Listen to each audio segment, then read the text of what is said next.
Hello and welcome to BSc online classes.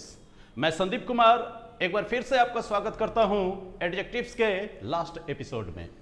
As promised to you earlier कि मैं आपके पास आपके सामने क्वेश्चंस का मैं सीरीज लेकर के आऊंगा। जिस किसी भी ईयर्स में इस चैप्टर से जिस किसी भी तरह के सवाल पूछे गए हैं उन सभी सवालों पर हम लोग क्या करेंगे, डिस्कस करेंगे। तो चलिए चलते हैं। अब आपको बहुत ही मजा आने वाला है क्योंकि सारे कंसेप्ट आपके मन में है and you are rich with the knowledge. और अब आपको क्या करना है, अपने नॉलेज का प्रहार करना है इन सभी प्रश्नों पर। तो चलते हैं, अब देखते हैं सबसे पहला सवाल आज के सेशन का।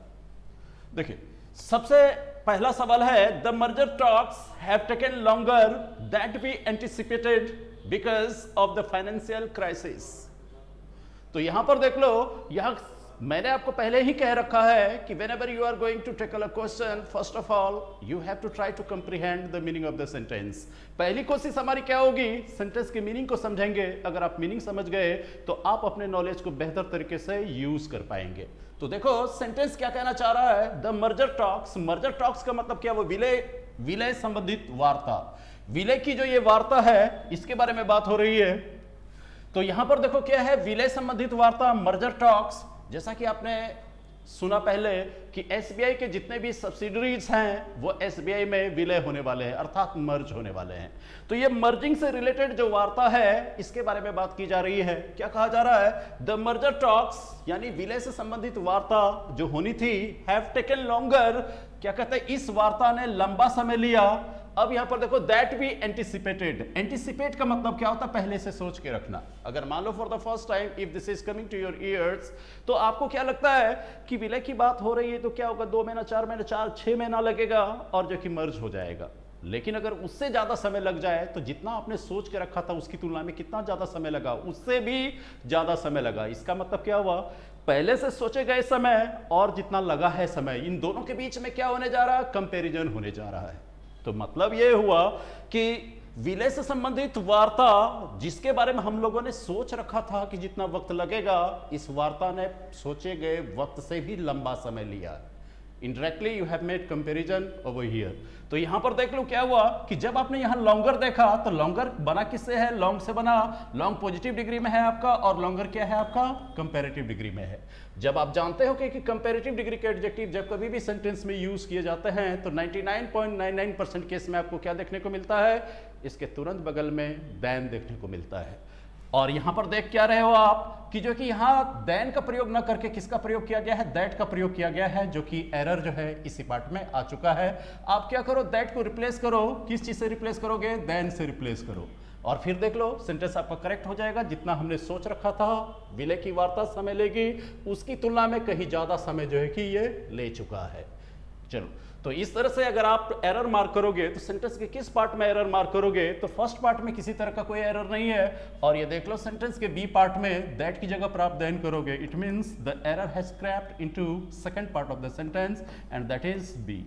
इसका आंसर क्या हो जाएगा आपका, बी हो जाएगा। अब देखते हैं हम लोग नेक्स्ट क्वेश्चन। नेक्स्ट क्वेश्चन में देखो, सबसे पहले आप इसे पढ़ करके देखो सेंटेंस क्या कहना चाह रहा है। During the formation of the solar system, इसका मतलब क्या हुआ, जब सौर परिवार का निर्माण हो रहा था, सोलर सिस्टम का जब ये क्रिएशन हो रहा था उस दरमियान बात की जा रही है। सोलर सिस्टम, द मून, यहां पर आपका टाइपिंग एरर है, ये ही मून नहीं है बल्कि इसको आप द मून कर लो, ठीक है। During the formation of the solar system the moon which was also a meteor grew more bigger than any other meteor। मतलब क्या हुआ कि यहां देख लो कि इसका मतलब क्या होता है, इसका मतलब होता है आपको धूमकेतु। इसका मतलब होता है धूमकेतु।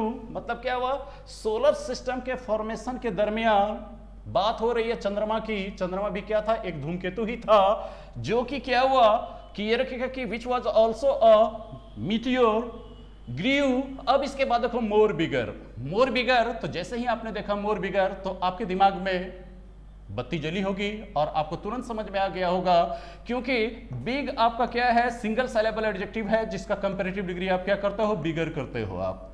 जब बिगर आप कर चुके हो तो इसके साथ फिर जबरदस्ती जो ये मोर लगाए हो, इसका मतलब क्या हुआ? मोर क्या है आपका? सुपरफ्लुअस है। इसका मतलब क्या हुआ? अननेसेसरीली आपने इस वर्ड का इस्तेमाल जो कि बिगर से पहले आपने कर दिया है। तो इसमें क्या करोगे? मोर को हटा दो और फिर देख लो सेंटेंस आपका क्या हो जाएगा? करेक्ट हो जाएगा। अर्थात सोलर सिस्टम के फॉर्मेशन के दरमियान बात हो रही है किसके बारे में? चंद्रमा के बारे में बात हो रही है, जो कि क्या था? एक धूमकेतु था। वो अन्य धूमकेतु की तुलना में कहीं ज्यादा बड़ा, ठीक है, कहीं ज्यादा बड़ा हो गया। अर्थात क्या हुआ? अन्य की तुलना में ये ज्यादा ग्रो किया। तो इस तरह से मोर को हटा दो और फिर क्या हो जाएगा? सेंटेंस करेक्ट हो जाएगा। और जब एरर पार्ट आप टिक आउट करोगे तो फर्स्ट पार्ट में तो नहीं है और सेकंड पार्ट में भी नहीं है, तो एरर किस पार्ट में है आपका? सी वाले पार्ट में एरर है। चलो चलते हैं, इस तरह से हम लोग फिर चलते हैं क्वेश्चन नंबर 3 पे।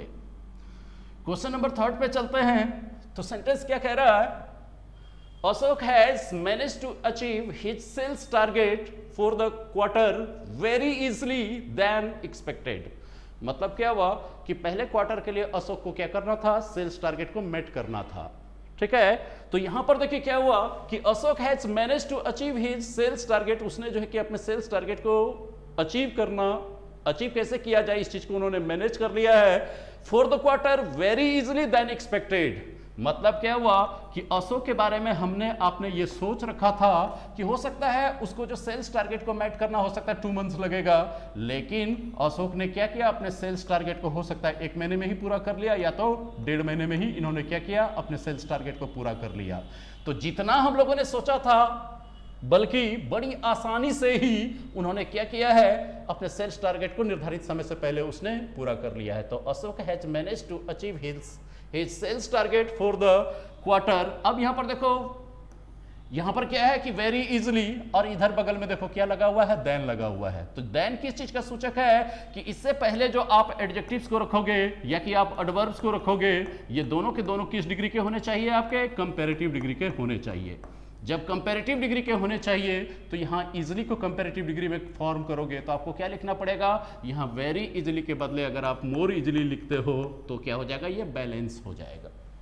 और एक चीज और भी ध्यान में रखना दोस्त, अभी तक हम लोगों ने क्या देखा है कि एडजेक्टिव्स के डिग्री परिवर्तन होते हैं, positive to comparative, comparative to हम सुपरलेटिव करते हैं।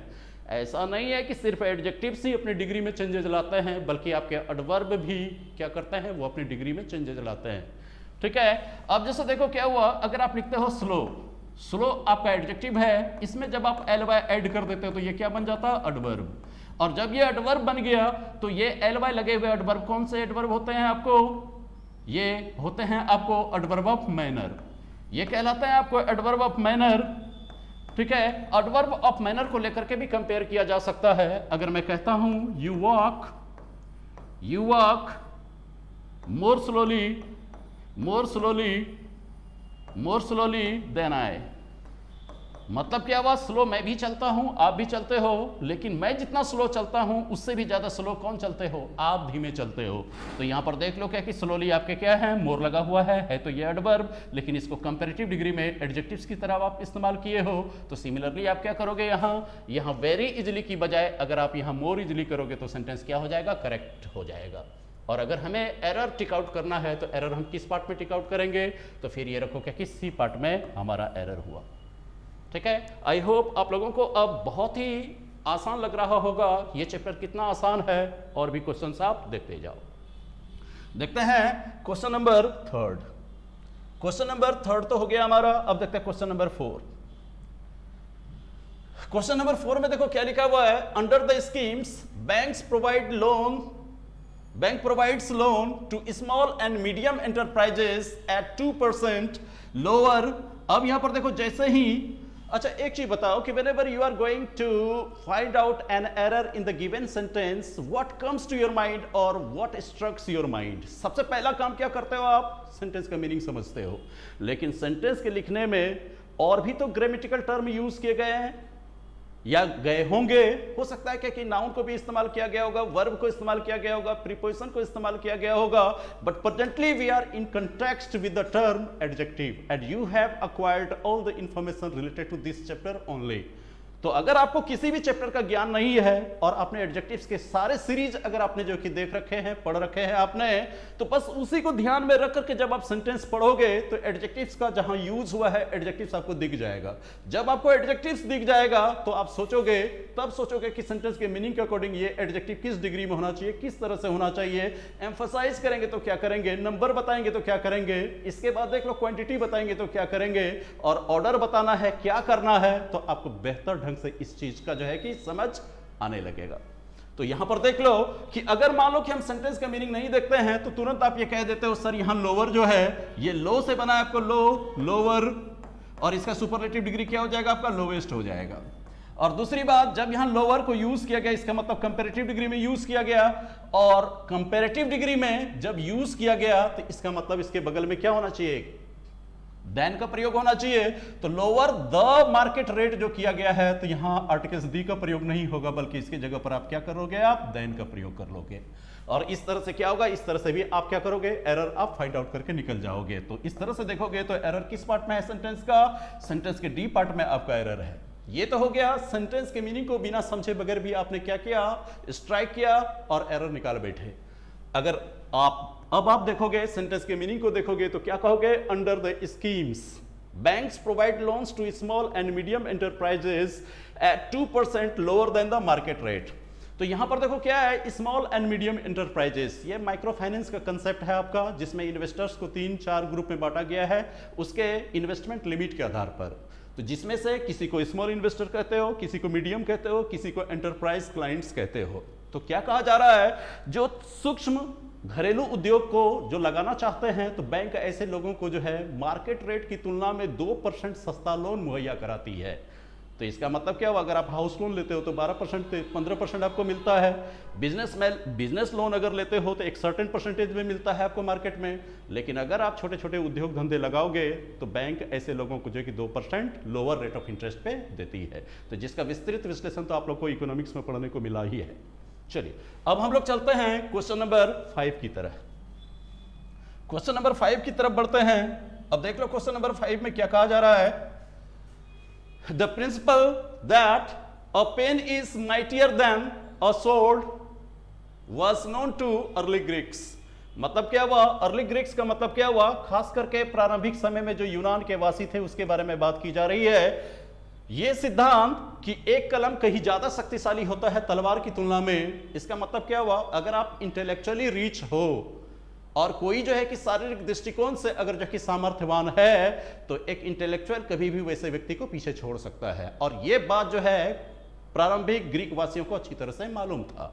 तो अब देखो क्या कहा जा रहा है, द प्रिंसिपल दैट, ये सिद्धांत कि अ पेन इज माइटियर। तो यहां पर आपको दिख गया कि एडजेक्टिव्स को यूज किया गया, और एडजेक्टिव क्या है पॉजिटिव डिग्री में, ये आपका है माइटी है, इसका कंपैरेटिव डिग्री क्या करोगे आप, माइटियर, माइटियर करोगे, और सुपरलेटिव डिग्री में क्या हो जाएगा, माइटिएस्ट हो जाएगा। और जब यहां माइटियर का प्रयोग हुआ है तो यहां पर देखो क्या होगा, देन का प्रयोग होगा। देन का प्रयोग होगा तो कई बार क्या होता है दोस्त, you are in such a hot haste you don't even care for the spelling mistakes। आप इतने जल्दबाजी में होते हो कि आप ढंग से पढ़ भी नहीं पाते हो। यहां पर देखो क्या है कि यहां THAN होना चाहिए कंपैरिजन करने के लिए, लेकिन इन्होंने किसका इस्तेमाल कर दिया है, THEN का इस्तेमाल कर दिया है। तो जल्दबाजी में आप इस THEN को भी आप THAN ही पढ़ लेते हो। जब क्वेश्चन आसान लगे तो you need to be careful. तो आप क्या करोगे, सिर्फ यहां पर क्या करोगे, देन को हटा दो, THAN यूज कर लो और सेंटेंस आपका क्या हो जाएगा, करेक्ट हो जाएगा। और सेंटेंस का मीनिंग क्या निकला, ये सिद्धांत कि एक कलम कहीं ज्यादा शक्तिशाली होता है एक तलवार की अपेक्षा, ये बात प्रारंभिक यूनान वासियों को पता था। चलिए इस तरह से अगर आप एरर को टिक आउट करोगे तो एरर किस पार्ट में आएगा आपका, फर्स्ट पार्ट में नहीं है, सेकेंड पार्ट में नहीं है, बल्कि आपके किस पार्ट में एरर है, आपका सेंटेंस के थर्ड पार्ट में एरर है। ये जो सारे क्वेश्चंस आप कर रहे हो दोस्त, ये सारे क्वेश्चंस आपके प्रीवियसली पूछे गए हैं डिफरेंट एग्जामिनेशंस में, जो कि यहां पर आपको दिखाया गया है कि किस तरह से सवाल आते हैं और किस तरह से जो है कि आप अपना अप्रोच अपनाओगे। देखो ये तो हो गया क्वेश्चन नंबर 5। अब हम लोग देखते हैं क्वेश्चन नंबर 6 को देखते हैं। क्वेश्चन नंबर 6 में हम लोग देखते हैं कि क्या लिखा हुआ है, the weather is much more warmer. सबसे पहले बात देख लो क्या कि the weather is much more warmer, मौसम जो है कहीं ज्यादा गर्म है। तो आप ये कहोगे कि सर ये वार्मर जो किया गया है ये वार्म से ही तो बनाया गया है, पॉजिटिव डिग्री में है वार्म, अगर इसको हम कंपैरेटिव में करते हैं तो वार्मर हो जाएगा, वार्मर हो जाएगा, और सुपरलेटिव डिग्री में करेंगे तो क्या हो जाएगा, वार्मेस्ट हो जाएगा। ठीक है, तो अब इसके बाद देखो क्या कि जब ये कंपैरेटिव पहले से ही है तो यहां पर मोर लगाने की क्या जरूरत थी, जब ये सिंगल सिलेबल एडजेक्टिव थे, इसका कंपैरेटिव वार्मर होता ही है, बगल में देन का यूज हुआ ही है, तो फिर तो ये क्या है आपका, ये मोर जो है ये क्या हो गया आपका, अनावश्यक हो गया, ये अननेसेसरीली इसको यूज किया गया है, अननेसेसरीली इसे यूज किया गया है, तो आप क्या करो, इसे हटा दो। फिर आप ये कहोगे कि सर अगर आप इसे हटा देते हो तो क्या ये मच का प्रयोग किया जाना सही है? जी बिल्कुल सही है, क्योंकि याद करो मैंने क्या कहा था कि कंपैरेटिव डिग्री के एडजेक्टिव को जब कभी भी आपको एम्फसाइज करना हो तो कंपैरेटिव डिग्री के एडजेक्टिव से पहले आप मच का प्रयोग कर सकते हो, आप वेरी मच का प्रयोग कर सकते हो, आप फार का प्रयोग कर सकते हो, आप इवन का प्रयोग कर सकते हो, आप एनी का प्रयोग कर सकते हो, या आप अ लिटिल का प्रयोग कर सकते हो। पीछे वाले आप सेशन के जो आपके वीडियो अवेलेबल हैं उसको एक बार रिवीजन कर लो, ये इसका कंसेप्ट आपको पता चल जाएगा। मैं आपको याद दिलाता हूं, एक सेंटेंस मैंने क्या लिखा था, हूबहू same sentence, Russian is much more difficult than Spanish. Russian कहीं ज्यादा डिफिकल्ट होता है स्पेनिश की तुलना में, तो ये मोर डिफिकल्ट तो ऑलरेडी कंपैरेटिव डिग्री में था, इस कंपैरेटिव डिग्री के एडजेक्टिव पर जोर डालने के लिए आपने किसका प्रयोग किया, यहां पर मच का प्रयोग किया था, अर्थात यहां पर मच सही है। और ये डबल कंपैरेटिव जो बनाने की चेष्टा आप कर रहे थे सिंगल सिलेबल के एडजेक्टिव होने के बावजूद भी, तो गलती यही था, मोर को आप यहां से रिमूव कर दो, सेंटेंस करेक्ट हो जाएगा। अर्थात जब आपको एरर टिक आउट करना होगा तो क्या कहिएगा, error has scrapped into the second part of the sentence and that part is B. हो गया। अब हम लोग चलते हैं फिर नेक्स्ट क्वेश्चन की तरफ बढ़ते हैं, देख लो फिर नेक्स्ट क्वेश्चन। अब देखते हैं हम लोग क्वेश्चन नंबर 7। क्वेश्चन नंबर 7 पे आते हैं, तो देख लो इसमें सबसे पहला देखते हैं सेंटेंस में क्या लिखा है, ही has a scheme of his on. इसका मतलब क्या हुआ, उनकी अपनी एक योजना है, ठीक है। विच ही थिंक्स, जिस योजना के बारे में वो सोचता है, more preferable to that of any other person, जिस योजना के बारे में वो इंसान सोचता है कि किसी अन्य व्यक्ति के पास जो योजना है उसकी तुलना में मेरा जो प्लान है, मेरी जो योजना है वो कहीं ज्यादा बेहतर है। सेंटेंस के मीनिंग तो आप समझ गए, और इस सेंटेंस के मीनिंग को कन्वे करने के लिए यहां पर देखो आपने किसका इस्तेमाल कर लिया है, प्रिफरेबल का इस्तेमाल कर लिया। और आप जानते हो ये शुद्ध रूप से क्या है, लैटिन कंपैरेटिव्स में आते हैं, ठीक है। अब इसके बाद देखो क्या है कि preferable to that of any other person, he has a scheme of his own which he thinks more preferable. जब ये पहले से ही कंपैरेटिव डिग्री में मौजूद है दोस्त, तो इसको दोबारा कंपैरेटिव बनाने के लिए अगर आप ये मोर लगाते हो, जबरदस्ती सुपरलेटिव बनाने के लिए मोस्ट लगाओगे, तो ये क्या हो जाएगा आपका, ये गलत हो जाएगा। अर्थात गलती क्या है आपका, यहां से आप मोर को रिमूव कर दो और आपका सेंटेंस क्या हो जाएगा, आपका करेक्ट हो जाएगा। तो इस तरह से किस पार्ट में एरर है आपका, सेंटेंस के सी पार्ट में आपका एरर है। देखते हैं अब हम लोग क्वेश्चन नंबर 8। क्वेश्चन नंबर 8 देखते हैं, देखो क्या लिखा हुआ क्वेश्चन नंबर 8 में, I always prefer working in a relaxed atmosphere than one full of tension and anxiety. क्या कहा जा रहा है कि I always prefer working in a relaxed atmosphere. मैं हमेशा क्या पसंद करता हूं कि एकदम शांत माहौल में मैं काम करना ज्यादा पसंद करता हूं।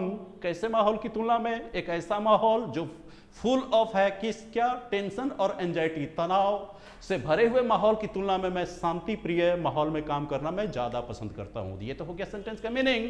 अब देखते हैं कि इस मीनिंग को कन्वे कैसे किया जा रहा है। तो आई always prefer working in a relaxed atmosphere.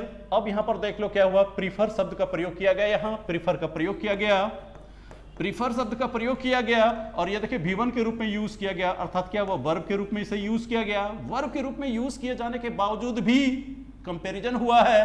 Comparison करने के लिए आप ये नहीं कहोगे कि यहां पर जो कि देन जो हुआ है ये बिल्कुल करेक्ट है, बल्कि ये क्या है कि प्रीफर ऑलवेज, जब कभी भी जैसे भी यूज किया जाएगा अपने साथ ये प्रीपोजिशन टू ही लेके आएगा, देन लेके ये कभी नहीं आएगा। और यहां देखिए आपको गलती करवाने के लिए आपका फोकस यहां से हट जाए सेंटेंस से, प्रीफर को यहां यूज किया है, और यहां पर देखो कंपैरिजन करने के लिए जो यूज किया है तो कितनी दूर में ला करके देन को यूज किया है, ताकि आप पढ़ते हुए यहां पर फोकस्ड हो तो तब तक पीछे की बात आप भूल जाओ। तो आप क्या करोगे, इस देन को रिमूव करके आप टू को अप्लाई करो, और इस तरह से सेंटेंस आपके क्या हो जाएंगे दोस्त, करेक्ट हो जाएंगे। It means The error has again crept into the part of the sentence and the part is C. जिस पार्ट में एरर आया है वो पार्ट कौन सा है आपका? सी है। तो चलिए इसी तरह से हम लोग चलते हैं क्वेश्चन नंबर 9। बहुत मजा आ रहा होगा आप लोग को। अब देखते हैं क्वेश्चन नंबर 9 में, देखिए क्या कहा जा रहा है। Ramesh said that he preferred, देखिए फिर सेम चीज आ गया आपको, ही प्रीफर्ड द लेदर पर्स। उसने किस पर्स को सबसे ज्यादा पसंद किया? लेदर वाला जो पर्स था उस पर्स को ज्यादा पसंद किया। किस पर्स की तुलना में? प्लास्टिक पर्स की तुलना में। इसका मतलब प्रीफर का प्रयोग हुआ और यहां देन है, तो ये तो तुरंत कहोगे सर प्रीवियसली जो आपने समझाया वही बात तो है, देन को हटाओ, टू लगाओ, सेंटेंस करेक्ट। और ये एरर किस पार्ट में है आपका? ए, बी और सी पार्ट में एरर है। चलो ये हो गया। अब देखते हैं हम लोग क्वेश्चन नंबर 10। क्वेश्चन नंबर 10 में देखते हैं क्या बातें की गई है। मैक्सिमम एग्जाम्स में सबसे ज्यादा जो सवाल पूछे गए हैं दोस्त, एडजेक्टिव्स में सबसे ज्यादा सवाल आपको सीनियर, जूनियर और प्रीफर से ही सबसे ज्यादा सवाल पूछे गए हैं, वो देखते जाओ। और ये देख लो, ये बैंक पीओ के क्वेश्चंस हैं। क्या कहा जा रहा है? It is more better. फिर तो आप कहोगे सर यहां पकड़ा तो गया, बेटर पहले से ही कंपैरेटिव डिग्री में है और ये जबरदस्ती मोर लगा रहा है, इसका मतलब क्या? मोर अनावश्यक है, इसको हटा दो ना, सेंटेंस तो करेक्ट हो गया। मतलब क्या हुआ? एरर फर्स्ट पार्ट में आ गया, क्योंकि डबल कंपैरेटिव वाला वो करेंगे नहीं। और सेंटेंस का मीनिंग निकालोगे तो क्या हो जाएगा? It is better if one of the parents stays at home to look after the children. Meaning क्या हुआ सेंटेंस का? अच्छा रहेगा माता पिता में से एक कोई घर पर रुके ताकि वो बच्चों की देखभाल कर सके। आप मीनिंग भी समझ गए और आप देख रहे हो कि इंफॉर्मेशन माइंड में है, देखा और टिक आउट किया और निकल लिया। चलते हैं क्वेश्चन नंबर 11। क्वेश्चन नंबर 11 में देखते हैं, देख लो क्या लिखा है। The teacher asked me, teacher ने मेरे से पूछा।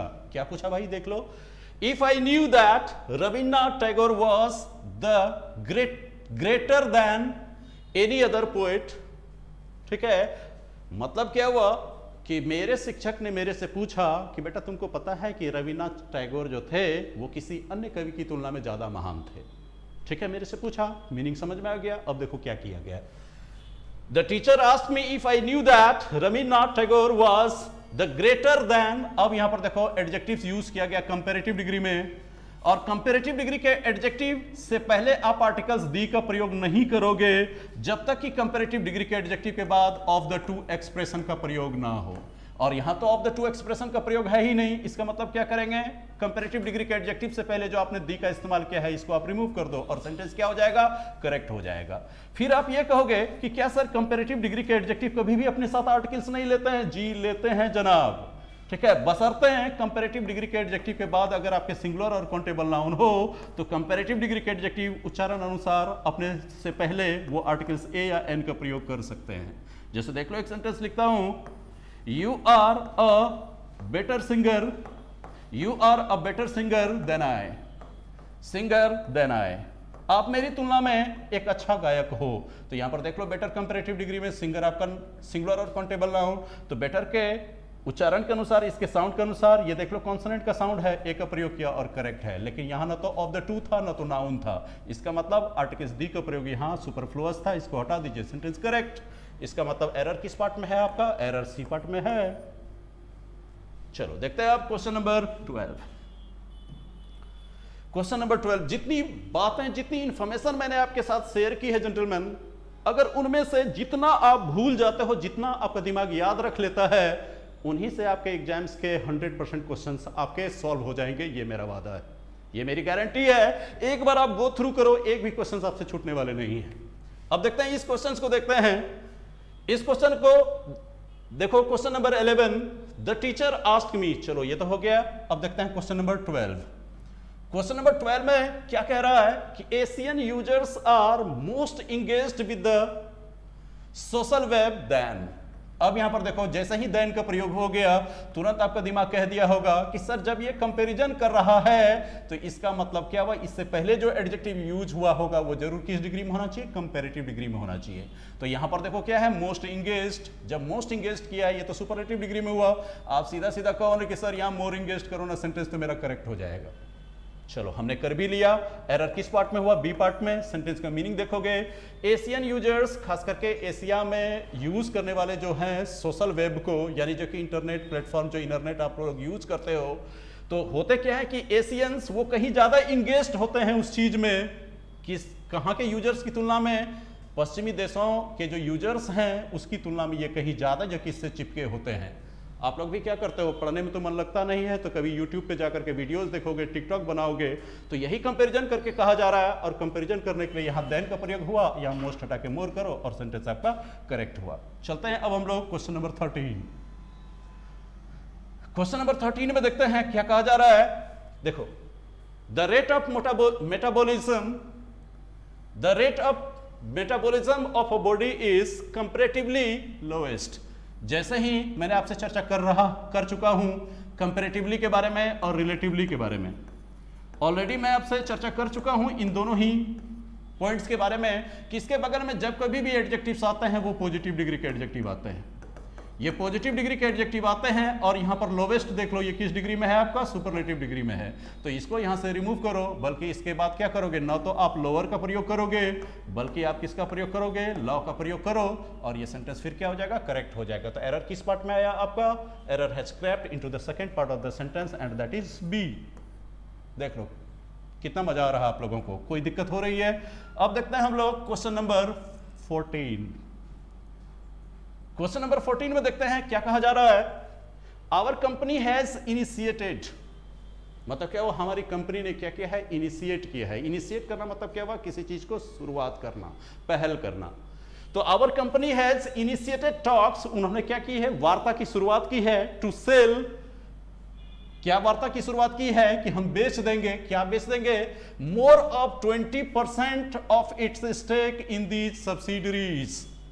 मतलब क्या हुआ, अगर मान लो आपकी कोई कंपनी है जिनमें कि आप 70% के जो कि क्या हो, ऑनर हो, या 80% के आप ऑनर हो, आपके मन में ये आया कि 81% के आप ऑनर हो, आप ये सोच रहे हो कि मालिक तो मैं रहूंगा लेकिन दूसरे बिजनेस में मुझे क्या करना है, पैसे इन्फ्यूज करना है, I have to infuse liquidity in another mode of business.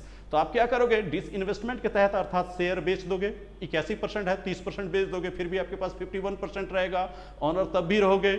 ठीक है, तो ये क्या कर रहा है कि हमारी कंपनी ने ये इनिशिएटिव लिया है कि हम अपनी कंपनी का क्या करेंगे, मोर देन कितना, 25% से भी ज्यादा शेयर हम बेच देंगे अपनी सहायक कंपनियों में, ताकि वो पैसा मुझसे आ जाए और नए बिजनेस में मैं उस पैसे को इन्फ्यूज कर दूं। तो यहां पर देख लो क्या कि टू सेल मोर ऑफ 20 नहीं होगा, बल्कि मोर आपका क्या है, कंपैरेटिव डिग्री में है, और कंपैरेटिव डिग्री के एडजेक्टिव के बाद ऑफ नहीं होता है दोस्त, बल्कि क्या होता है, देन होता है। ये बात तो आपको पता है ही। तो बता दो कि एरर किस पार्ट में है, error has crept into the third part of the sentence and the answer is C. देखते हैं अब हम लोग क्वेश्चन नंबर 14। क्वेश्चन नंबर देख लो 14 हो गया। अब हम लोग देखते हैं क्वेश्चन नंबर 15। क्वेश्चन नंबर 15 आपका क्या कहता है, ये देखो, my observation is that, observation मतलब क्या, जब आप ऑब्जर्व करते हो किसी चीज को, माई ऑब्जर्वेशन इज दैट, मेरा ऑब्जर्वेशन ये है कि बिटवीन राघव एंड दीपा, किसके किसके बीच बात हो रही है, एक राघव के बारे में बात हो रही है और दूसरा किसके बारे में बात हो रही है, दीपा के बारे में बात हो रही है। तो चर्चा तो दो लोगों के बारे में हुई, और आप ये भी जान रहे हो प्रीपोजिशन से भी आपको क्लू मिल गया। प्रीपोजिशन जो है बिटवीन, बिटवीन किसके लिए यूज किया जाता है, दो लोगों के बीच में अगर किसी चीज को दर्शाना हो तो दो लोगों के लिए आप किसका यूज करते हो, बिटवीन का यूज करते हो। और नाम से भी स्पष्ट है, एक तरफ आपका राघव है तो दूसरी तरफ आपका दीपा है। तो जब आप दो लोगों के बीच में बात करने जा रहे हो और आप एडजेक्टिव्स को यूज करोगे कंपैरिजन करने के लिए, तो आपको तो पता ही है दो के बीच कंपैरिजन होगा तो कंपैरेटिव डिग्री, और मोर देन 2 के बीच होगा तो क्या हो जाएगा, वो सुपरलेटिव डिग्री। तो देखो क्या करना है, my observation is that between Raghav and Deepa, Raghav is, अब यहां पर द मोस्ट इंटेलिजेंट नहीं करोगे बल्कि आप क्या करोगे, Raghav is more intelligent, more intelligent.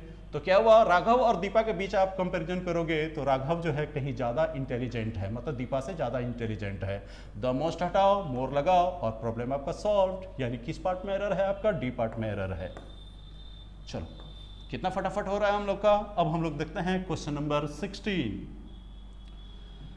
Question number 16 देखो क्या लिखा हुआ है, महात्मा Gandhi urged his followers.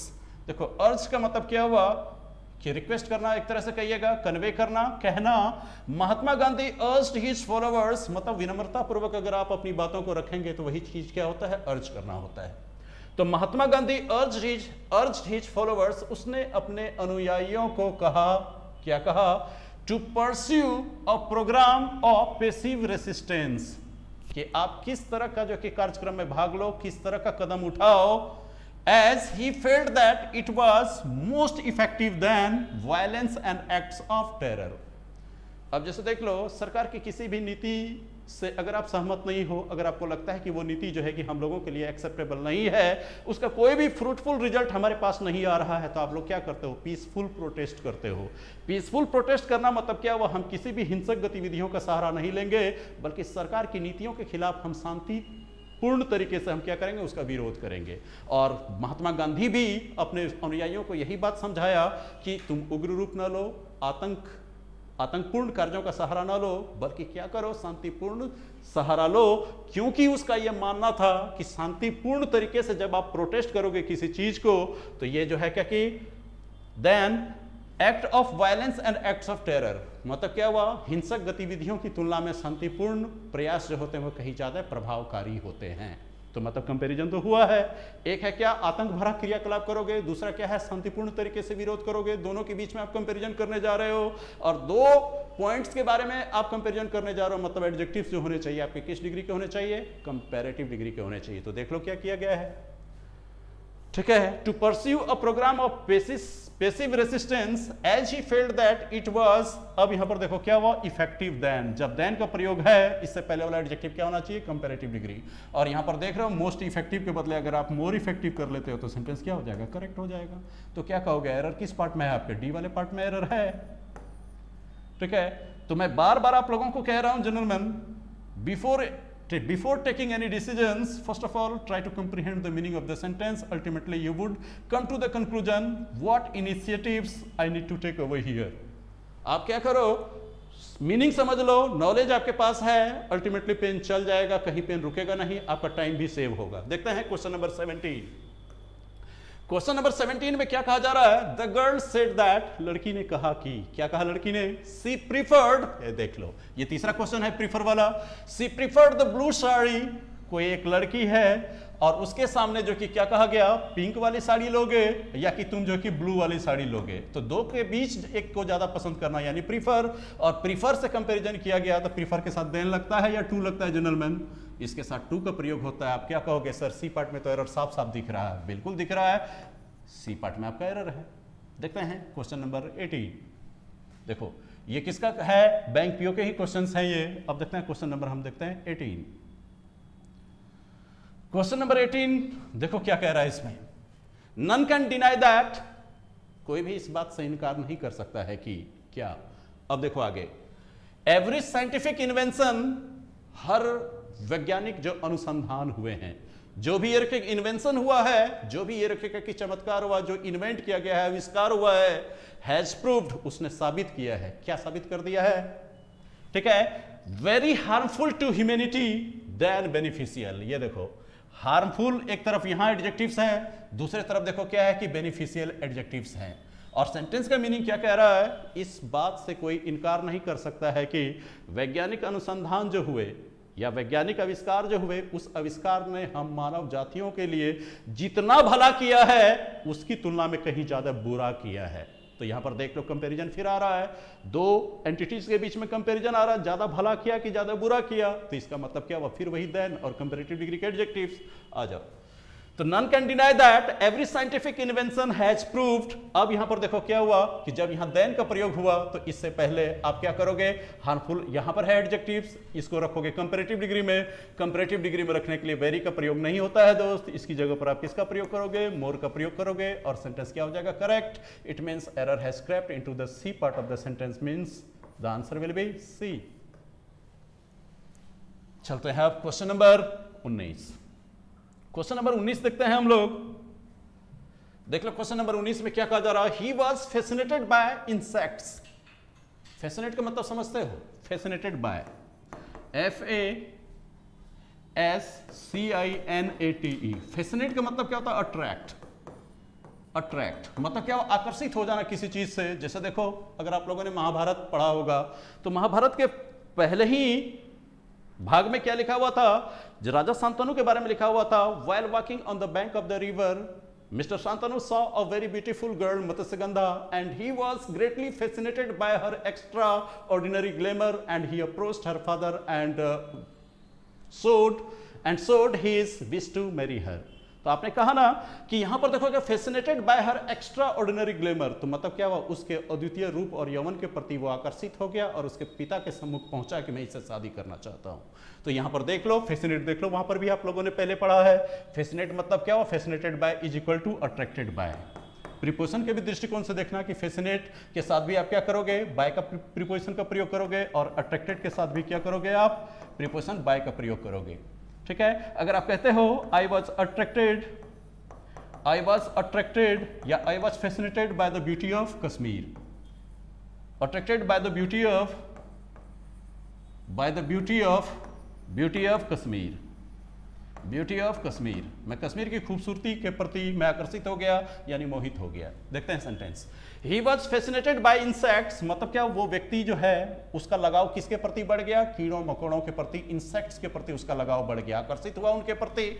And the more he studied, और जितना ही ज्यादा उसने क्या किया, उन कीड़ों मकोड़ों के बारे में अध्ययन किया, देयर हैबिट्स, उन कीड़ों मकोड़ों की आदतों के बारे में उन्होंने अध्ययन किया, ग्रेटर वाज हिज फैसिनेशन, मतलब क्या हुआ, जितना ज्यादा उसके बारे में अध्ययन करता गया उतना ही ज्यादा आकर्षण उन कीड़ों के आदतों के बारे में और भी ज्यादा उसका आकर्षण बढ़ता गया। इसका मतलब क्या हुआ, मैंने आपको कहा था पैरेलल इंक्रीज और डिक्रीज के बारे में मैंने आपसे बात की थी। मैंने क्या कहा था, सर मैं जितना पढ़ता हूं उतना ही कम समझ में आता है। तो इसका मतलब क्या, एक तरफ से आपने क्या किया था, पढ़ने के नंबर ऑफ आवर्स आपने बढ़ा है, लेकिन दूसरी तरफ से दिमाग ने उसी रेशियो से काम करना बंद कर दिया था। तो ये क्या था आपका पैरेलल इंक्रीज और डिक्रीज। याद करो स्ट्रक्चर मैंने क्या कहा था, दी प्लस कंपैरेटिव डिग्री के adjective plus statements, and again in the second part of the sentence you have to use the plus adjective of comparative degree and the statements. तो ये तो आपको याद आ गया पैरेलल इंक्रीज और decrease. तो देख लो, he was fascinated by insects and the more, देख लो, the more plus statements, the more he studied their habits, जितना ही ज्यादा उसने कीड़ों मकोड़ों की आदतों का अध्ययन किया। तो यहां पर देखो दूसरा पार्ट ऑफ द सेंटेंस, इसको भी तो दी प्लस कंपैरेटिव डिग्री से लिखोगे, कंपैरेटिव डिग्री से लिखा जा चुका है, लेकिन इसके बगल में जो आर्टिकल्स दी का प्रयोग होना चाहिए ये तो मिसिंग है। तो यहां पर क्या करो, आप आर्टिकल्स दी का प्रयोग कर दो और इसके बाद सेंटेंस आपका क्या हो जाएगा दोस्त, करेक्ट हो जाएगा। It means error has again crept into the third part of the sentence and the answer is C. अब आप लोग को मजा आ रहा होगा कि सारी चीजें नजर के सामने से गुजरी हैं। अब मुझे क्या करना है कि अगर आप अच्छे रीडर हो, if you are an ardent reader, तो क्या होगा, automatically your eyes would fix at the error part. चलिए देखते हैं क्वेश्चन नंबर 20 में देखते हैं, this watch is superior, wow, this watch is superior and more expensive than that. इसका मतलब क्या हुआ, एक तरफ ये घड़ी है, ठीक है, और एक तरफ ये घड़ी है, ठीक है। तो क्या कहा जा रहा है कि दिस वॉच इज सुपीरियर, ये वाली जो घड़ी है ना, ये इस घड़ी की तुलना में ज्यादा सुपीरियर है और ज्यादा क्या है, कीमती भी है। तो मतलब क्या हुआ, इसी घड़ी के दो प्रॉपर्टीज के बारे में बात की गई। क्या कहा गया, ये सुपीरियर भी है, सुपीरियर भी है इस घड़ी की तुलना में, और ये क्या है आपका, ज्यादा एक्सपेंसिव भी है, ज्यादा एक्सपेंसिव भी है। मतलब दो घड़ी के बीच में कंपैरिजन, दो गुणों को लेकर के, दोनों ही एडजेक्टिव्स किस डिग्री में होना चाहिए, कंपैरेटिव डिग्री में। सुपीरियर तो ओरिजिनली ही लैटिन कंपैरेटिव्स है, ये तो कंपैरेटिव डिग्री में है ही, कोई दिक्कत नहीं है। एक्सपेंसिव को भी कंपैरेटिव में लाना था, मोर एक्सपेंसिव ये भी कंपैरेटिव डिग्री में है ही। चलिए यहां तक तो कोई दिक्कत नहीं हुआ, लेकिन अब यहां पर देखो मोर एक्सपेंसिव का जब हम कंपैरिजन करते हैं तो जब ये कंपैरेटिव डिग्री में आता तो ये अपने बगल में देन लेता है, लेकिन सुपीरियर के साथ तो आप जानते हो कि सुपीरियर अपने साथ क्या लेता है, टू लेता है। अगर सुपीरियर भी देन लेता तब हम सेंटेंस में जो कि एरर नहीं दिखाते, तब कि वो कॉमनली देन का प्रयोग दोनों के साथ हो गया। लेकिन सुपीरियर तो टू लेकर के आता है और मोर एक्सपेंसिव तो देन लेकर के आएगा, और दोनों का अलग अलग है तो दोनों को क्लियरली सेंटेंस में लिखना पड़ेगा। अर्थात आपको सुपीरियर के बगल में जब आप टू लिख दोगे तो सेंटेंस तब करेक्ट होगा, और नहीं तो फिर क्या रहेगा, error would crept into B part of the sentence. अर्थात एरर किस भाग में है आपका, सी वाले पार्ट में नहीं है, बल्कि बी वाले पार्ट में आपका क्या है, एरर है। ठीक है, इसलिए इसको क्या करो कि बड़े सतर्कता से देखना दोस्त, ये मोस्ट इंपोर्टेंट क्वेश्चन है, ये बार बार, चाहे वो एग्जाम्स का प्रकार कुछ भी क्यों ना हो, ये बार बार सवाल पूछे जाते हैं, यू नीड बी केयरफुल। चलता है अब क्वेश्चन नंबर 21। क्वेश्चन नंबर 21 में चलते हैं। देखो क्वेश्चन नंबर 21 में क्या कहा जा रहा है कि Madhuri is more prettier than her sister. इसका मतलब क्या हुआ, माधुरी अपनी बहन से ज्यादा खूबसूरत है। प्रिटी का मतलब क्या हुआ, ब्यूटीफुल, ठीक है, अपनी बहन से ज्यादा खूबसूरत है। तो अब यहां पर देखो दो लोगों के बीच में कंपैरिजन हुआ, एडजेक्टिव चाहिए मुझे कंपैरेटिव डिग्री में, प्रीटियर कंपैरेटिव है। और जब एक बार कंपैरेटिव बना दिए दोस्त तो फिर ये मोर लगा करके डबल कंपैरेटिव की क्या जरूरत है, मोर को हटा दो, आंसर आपको मिल गया। यानी बी पार्ट में आपका क्या है, एरर है। देखते हैं क्वेश्चन नंबर 22। क्वेश्चन नंबर 22 में देखते हैं दोस्त क्या कहा जा रहा है, Raju can not walk much than 2 miles. अब यहां देखो 2 माइल्स, 3 माइल्स, 4 माइल्स, मतलब क्या हुआ, यहां तो नंबर के बारे में बात हो रही है दोस्त। और जब यहां देन का प्रयोग हो गया, इसका मतलब क्या हुआ, ये देन का प्रयोग यहां पर हो गया, तो इससे पहले जो होगा वो क्या होगा, एडजेक्टिव्स कंपैरेटिव डिग्री में यूज किए जाएंगे। देन किसका सूचक है, अपने से पहले आने वाले कंपैरेटिव डिग्री के एडजेक्टिव का सूचक है। ठीक है, और आप जानते हो कि मच क्या है, मच और ठीक है, अगर हम मैनी के बारे में बात करें, ये मच आपका क्वांटिटी का सूचक है, मैनी आपके नंबर का सूचक है, लेकिन दोनों ओरिजिनली किस डिग्री में है, पॉजिटिव डिग्री में है। और लेकिन यहां देन देख करके आपको क्या जज करना होगा, मुझे तो चाहिए एडजेक्टिव कंपैरेटिव डिग्री में चाहिए। तो मच और मैनी का कॉमनली आपका कंपैरेटिव डिग्री क्या होता है, मोर होता है। तो क्या करो, मच को हटाओ, यहां पर क्या यूज करो, मोर यूज करो, हो गया। Raju can not walk more than 2 miles at a stretch, मतलब क्या एक बार में राजू जो है 2 मील से ज्यादा की दूरी वो वॉक नहीं कर सकता है। तो यहां पर वॉक, मच को हटा करके मोर लगाओ और sentence correct. It means error has crept into the second part of the sentence and that part is B. ठीक है, चलते हैं क्वेश्चन नंबर 23। क्वेश्चन नंबर 23 देख रहे हैं दोस्त, देख लो। Implementing these measures will help the government to save more of 400 crore each years. अब यहां पर देखो, you need be careful gentleman, आज के कंटेक्स्ट में इस तरह के क्वेश्चंस आते हैं। अभी तो आप इससे पहले जितने भी तरह के क्वेश्चंस आए उनमें आपने क्या देखा, the error was only one part of the sentence, but in such sentences you have to be careful. Error एक पार्ट में नहीं है बल्कि 2-2 पार्ट में है। देखता हूं आपकी नजर पहुंचती है वहां की नहीं पहुंचती। देखो क्या कह रहा है, इंप्लीमेंटिंग दीज मेजर्स, अगर इन सारे मेजर्स को इंप्लीमेंट किया जाए, लागू किया जाए, तो इससे क्या होगा, हमारी गवर्नमेंट को मदद मिलेगी। किस चीज में मदद मिलेगी, to save more of 400 crore each year. इससे हमारी सरकार को मदद मिलेगी कि हमारी सरकार प्रति वर्ष 400 करोड़ से भी ज्यादा रुपए जो है कि वो क्या करेगी, बचा लेंगी। ठीक है, और जब आप जान रहे हो दोस्त, यहां मोर हो गया कंपैरेटिव डिग्री में, तो बगल में ऑफ होगा कि देन होगा, तुरंत आप कह दोगे सर ऑफ हटाओ ना, मारो ना गोली इसे, और इसकी जगह पर हम किसका इस्तेमाल करेंगे, देन का इस्तेमाल करेंगे, मोर देन 400 करोड़। और दूसरा एरर इस भाग में है दोस्त, एरर इसका क्या है, आप जानते हो ईच एवरी ईयर नीदर। ठीक है, ईच एवरी इधर और नीदर, इसके बाद आने वाला नाउन सिंगुलर नंबर में होता है। ठीक है, तो जब यहां ईच के बगल में ईयर्स लिख रहा है, इसका मतलब क्या हुआ, ये गलत है दोस्त। एरर सिर्फ जो है कि आप क्या करोगे, इस पार्ट में नहीं निकालोगे बल्कि डी पार्ट में भी एरर है, एस को काट दो, इसके बदले क्या होगा, ईयर होगा। ठीक है, तो यहां पर देखो डी पार्ट में भी आपका एरर है, एट द सेम टाइम आपका सी पार्ट में भी एरर है। और आज के कंटेक्स्ट में जब आपके ऑप्शंस आएंगे तो आपको पूछेगा ए में एरर है, बी में एरर है, या ए और बी दोनों में एरर है, सी में एरर है, या सी और डी दोनों में एरर है। तो जिस पार्ट में आपको ये ऑप्शन मिलेगा इसको आप टिक कर लेना, ये बहुत ही इंपॉर्टेंट क्वेश्चन है, बी केयरफुल। चलते हैं अब हम लोग क्वेश्चन नंबर देखते हैं 24।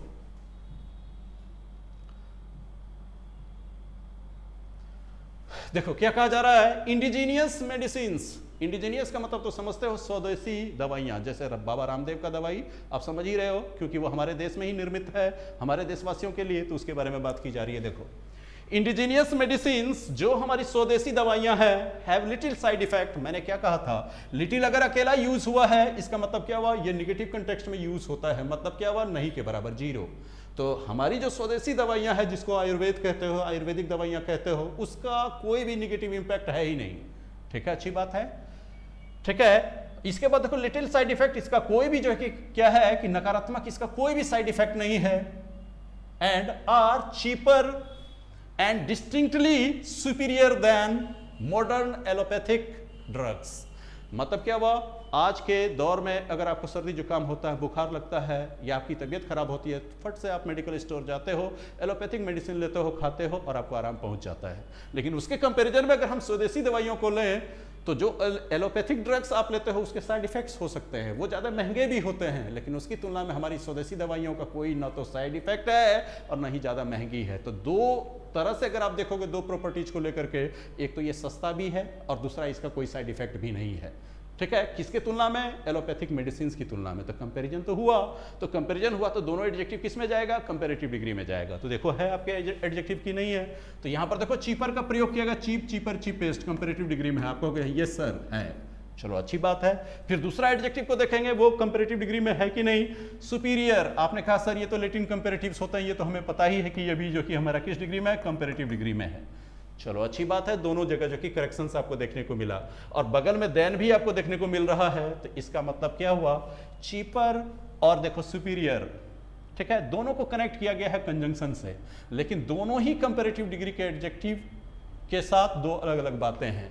चीपर एक ऑर्डिनरी एडजेक्टिव है जो कंपैरेटिव डिग्री में आने के बाद देन लेता है, लेकिन ये सुपीरियर जो है ये भी कंपैरेटिव डिग्री में है, लेकिन ये अपने साथ देन का प्रयोग नहीं करता है, बल्कि अपने साथ प्रीपोजिशन टू लेकर आता है। तो अब ये देखो कि यहां पर आपने क्या किया कि सुपीरियर के बगल में आपने देन लगा दिया, तो इससे ये पता चला रीडर को कि आपने इस देन का प्रयोग चीपर के लिए भी किया है और आपने किसके लिए प्रयोग किया है? सुपीरियर के लिए भी प्रयोग किया है। तो इसका मतलब क्या हो, जो कि गलत हो गया ग्रामेटिकली। तब आप क्या करोगे? Indigenous medicines have little side effect and are cheaper and distinctly superior। अब यहां पर देखो देन का प्रयोग किया था। ऐसा करो, जब दोनों के लिए अलग अलग है तो दोनों के लिए क्लियरली लिख दो। यहां से देन हटा करके आप क्या लिख दो? सुपीरियर के बगल में टू लगा दो, और चीपर यहां कंपैरेटिव डिग्री में है तो चीपर के बगल में देन लगा दो, दोनों जगह स्पष्ट रहेगा, और इस तरह से सेंटेंस आपका क्या हो जाएगा?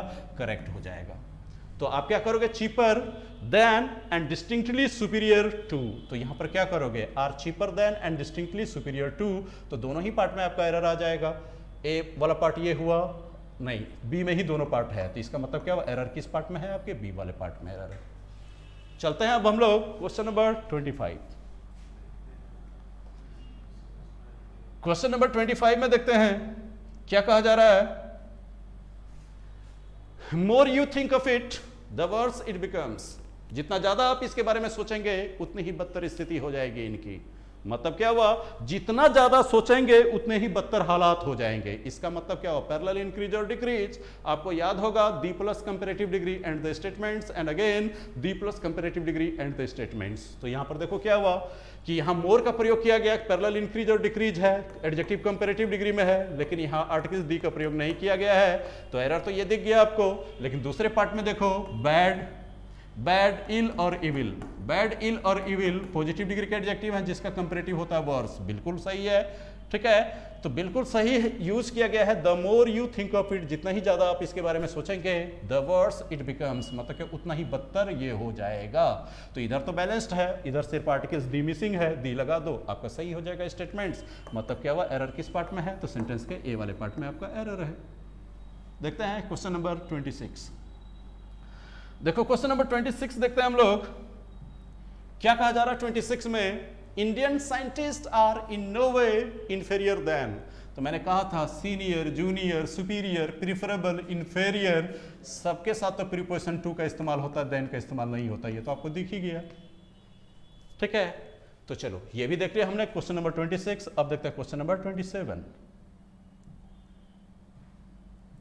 देखो क्वेश्चन नंबर 27 में क्या कहा जा रहा है कि इन हिज ओल्ड एज, अपने बुढ़ापे की अवस्था के बारे में बात की जा रही है।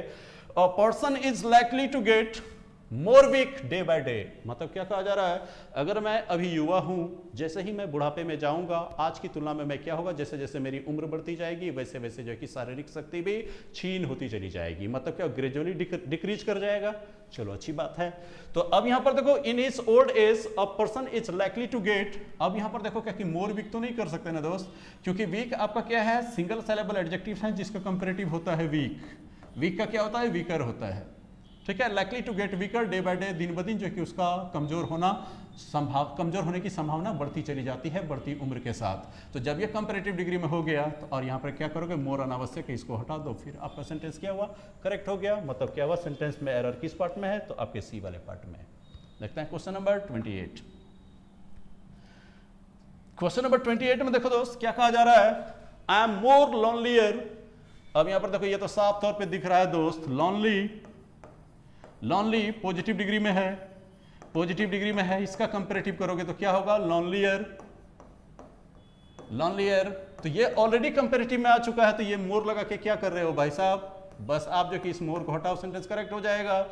I am lonelier here than I was in the USA, मतलब क्या, अकेला तो मैं यूएसए में भी था, अकेला तो मैं यहाँ भी हूँ, लेकिन ज़्यादा अकेलापन मुझे कहाँ फील हुआ, मुझे यहाँ आकर के सबसे ज़्यादा अकेलापन फील हुआ। तो क्या हुआ, यूएसए और यहाँ के बीच में कंपैरिजन है, और लोनली को आपने कंपैरेटिव डिग्री में कर रखा है, मोर अनावश्यक था आपने हटा दिया, सेंटेंस करेक्ट हो गया। It means error has crept into the first part of the sentence and your answer is a. ठीक है, अब चलते हैं क्वेश्चन नंबर हम लोग 29। क्वेश्चन नंबर 29 देखो क्या कह रहा है कि Ram was senior to Sam in college. Ram Sam से सीनियर था कॉलेज में। आप जानते हो सीनियर जूनियर के साथ प्रीपोजिशन हम टू लगाते हैं, देन का इस्तेमाल नहीं करते। यहां तक तो सेंटेंस में कोई गलती नहीं है। Ram was senior to Sam in college, Ram Sam से सीनियर था कॉलेज में, और बिल्कुल सीनियर था तो था, कंपैरिजन हुआ है, और सीनियर कंपैरेटिव डिग्री में देन नहीं लेता, टू लेता है, और बिल्कुल बैलेंस्ड है। इसका मतलब सेंटेंस में किसी भी प्रकार की कोई गलती नहीं है। अर्थात ये देखिए एसएससी के पूछे गए सवाल है, और इसका आंसर क्या है आपका डी। चलते हैं अब हम लोग क्वेश्चन नंबर 30। क्वेश्चन नंबर 30 में चलते हैं दोस्त। देख लो क्वेश्चन नंबर 30 में क्या कहा जा रहा है। क्या कह रहा है कि थैंक्स टू मेडिकल रिसर्च, धन्यवाद दीजिए किसको, ये देखिए क्या, मेडिकल रिसर्च जो हुए हैं, जो अनुसंधान हुए हैं, उसको धन्यवाद दीजिए। किस चीज के लिए, आवर लाइफ्स, हमारा जो जीवन है, हमारा जो जीवन है, have become healthier and long. सबसे बड़ी बात देखिए दोस्त, पढ़ते पढ़ते ही आपका जुबान रुक जाएगा, इसलिए क्योंकि दो एडजेक्टिव्स को कनेक्ट किया आपने कंजंक्शन के मदद से। तो मैंने कहा था ना कि whenever two adjectives are connected with the conjunction you have to be careful in the usage of the degree, and you have to keep the degree of both the adjectives into comparative। धन्यवाद हमें देना चाहिए medical research को, जिसकी मदद से हमारा जीवन क्या हुआ, पहले से लंबा हुआ। मतलब क्या हुआ, लाइफ पहले हम लोग की कम थी जीवन अवधि, अब उसके वजह से जीवन अवधि बढ़ गई, और पहले हम कम स्वस्थ होते थे, अब ज़्यादा स्वस्थ फील करते हैं। तो इसका मतलब कि दो प्रॉपर्टीज को लेकर के हम लोग ने क्या क्या इंप्रूव किया। तो दोनों ही एडजेक्टिव को कंपैरेटिव में रखोगे ना, तो हेल्दियर तो आप कर दिए कंपैरेटिव में, लेकिन लॉन्ग का कंपैरेटिव क्या होता है दोस्त, लॉन्गर करोगे ना, तब जाकर के ना आपने क्या किया है, कंजंक्शन से कनेक्ट किया है। तो इस तरह से लॉन्ग के बदले लॉन्गर कर दो, स्टेटमेंट्स करेक्ट हो जाएगा, यानी error has crept into the third part of the sentence and the error is C. देखते हैं क्वेश्चन नंबर 31। क्वेश्चन नंबर 31 में देखो, he is junior than the team leader. यहां तो पकड़ा गया सर, सीनियर जूनियर में तो 1000 बार बोले हैं कि टू लगता है, ये तो देन है, ये तो दिख गया। गलती इसी पार्ट में, यानी क्या हुआ, एरर किस पार्ट में है, एरर बी पार्ट में आ गया। चलो देख लिए, he is junior to the team leader by only a few months. मतलब क्या हुआ, वो व्यक्ति जो है अपने टीम लीडर से कुछ ही महीने का छोटा है, कुछ ही महीने का जूनियर है अपने टीम लीडर से। तो चलो ये बात आपने समझ लिया, सेंटेंस का मीनिंग, और यहाँ देन के बजाय टू करो और सेंटेंस आपके करेक्ट हो जाएंगे। देखते हैं क्वेश्चन नंबर 32। क्वेश्चन नंबर 32 में देखो, people prefer to be identified by their caste, community or religion first rather to be known as Indian first। देखो ये क्या लिखा गया है, हमारे समाज का जो आईना, इस सेंटेंस के माध्यम से समाज को आईना दिखाने का प्रयास किया गया है कि आज जो हम इंडियंस हैं, तो हम इंडियंस के रूप में फर्स्ट टाइम नहीं जाना चाहते हैं, बल्कि हम क्या चाहते हैं कि लोग मुझे किस रूप में आइडेंटिफाई करें, कि मेरी जाति क्या है, कास्ट क्या है, मेरा धर्म क्या है, उस रूप में लोग चाहते हैं कि पहले लोग मुझे स्वीकारें, बाद में समझे कि इंडियन है या कि आपका जो कि पड़ोसी देश का है, ये फर्क नहीं पड़ता है। तो देखो ये बात कहने में किस तरह से यूज किया, people prefer to be identified by their caste. लोग पसंद करते हैं कि उन्हें कास्ट के हिसाब से पसंद किया जाए, कम्युनिटी के हिसाब से पसंद किए जाए, और रिलीजन के हिसाब से सबसे पहले क्या किया जाए, पसंद किया जाए। अब इसके बाद देखो, rather to be known as Indian first, पहले हम भारतीय के रूप में जाना जाएं, उसकी तुलना में वो चाहते हैं कि पहले लोग मुझे कास्ट के रूप में देखें, कम्युनिटी और धर्म के रूप में देखें। तो यहां पर देख लो, प्रीफर को तो आप जान रहे हो दोस्त, जब आप प्रीफर को जान रहे हो, ये कंपेयर करने के लिए यूज किया जाता है, तो यहां पर आपने क्या किया, टू का भी प्रयोग कर लिया, अच्छी बात है। अब इसके बाद देखो रेदर, अगर ये रेदर यहां से हटा लिया जाए तो अभी सेंटेंस आपका करेक्ट हो जाएगा, लेकिन आप जान लीजिए कि रेदर के साथ हमेशा देन साथ में ही आता है। रेदर के साथ आपका ये रखेगा कि देन ऑलवेज आता है, तो यहां क्या करो आप, रेदर तो है ही पहले से, टू को हटा करके देन कर दो और सेंटेंस क्या हो जाएगा, करेक्ट हो जाएगा। रेदर के बारे में और भी बातें आपको बतलाई गई होंगी, वर्ब के क्लास में आपको बताई गई होंगी, क्योंकि ये नॉन फाइनाइट्स का हिस्सा है। क्योंकि आपने वहां पर पढ़ा होगा कि सब्जेक्ट के अकॉर्डिंग अगर आप हैड को रखते हो या कि आप वुड को रखते हो, इसके बाद 3 ऑप्शंस हैं आपके पास, या तो आप बेटर को रख दो, या तो आप सूनर को रख दो, सूनर को रख दो, या तो आप रेदर को रख दो, रेदर को रख दो, ठीक है। और इसके बाद दूसरी चीजों से कंपेयर करोगे, देखो इसके बाद आप V1 को यूज करोगे और देन के बाद भी आप क्या करोगे, V1 को यूज करोगे, ना तो 2 का प्रयोग यहां होता है, ना तो 2 का प्रयोग यहां होता है, ठीक है। और इस तरह के क्वेश्चन एक आएंगे आपके, जब आएंगे तो इस चीज को याद रखना। तो अभी फिलहाल क्या करोगे, people prefer to be identified by their caste, community और रिलीजन फर्स्ट रेदर देन, 2 की जगह देन यूज करो और सेंटेंस आपके करेक्ट हो जाएंगे। It means error has crept into the third part of the sentence and the answer is C. देखते हैं आप क्वेश्चन नंबर 33।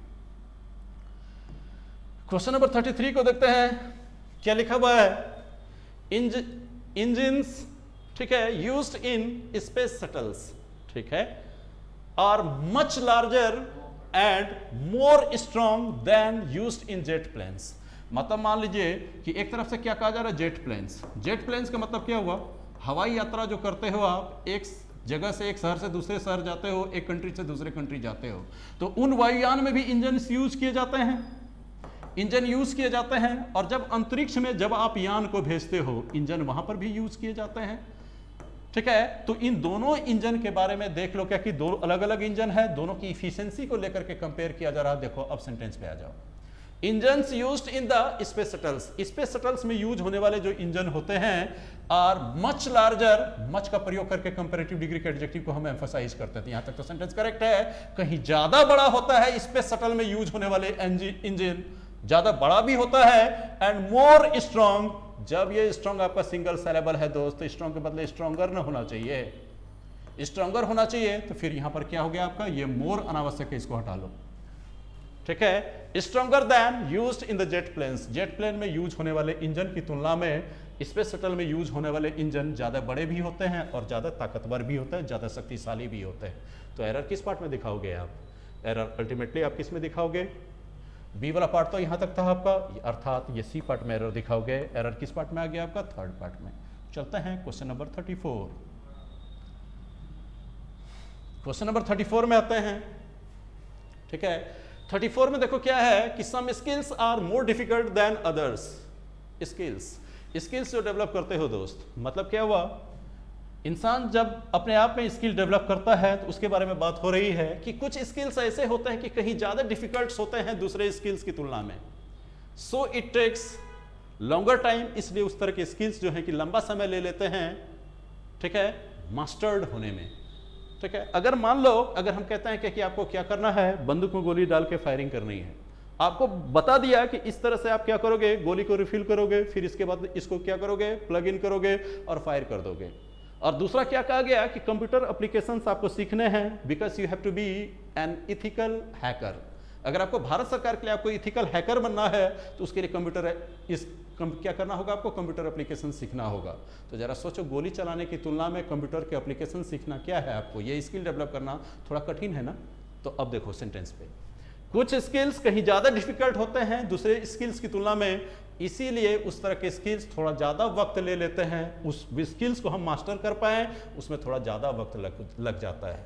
तो यहां पर देखो क्या हुआ, longer time to master them, difficult than others, so it takes longer time to master them. इसका मतलब क्या हुआ, सेंटेंस में किसी तरह का एरर मुझे नहीं दिख रहा है। Some skills are more difficult, ठीक है, देन अदर्स, अन्य की तुलना में, so it takes a longer time, इसलिए ये लंबा वक्त लेता है मास्टर्ड होने में। सेंटेंस करेक्ट है, अर्थात सेंटेंस में किसी भी प्रकार का एरर नहीं है।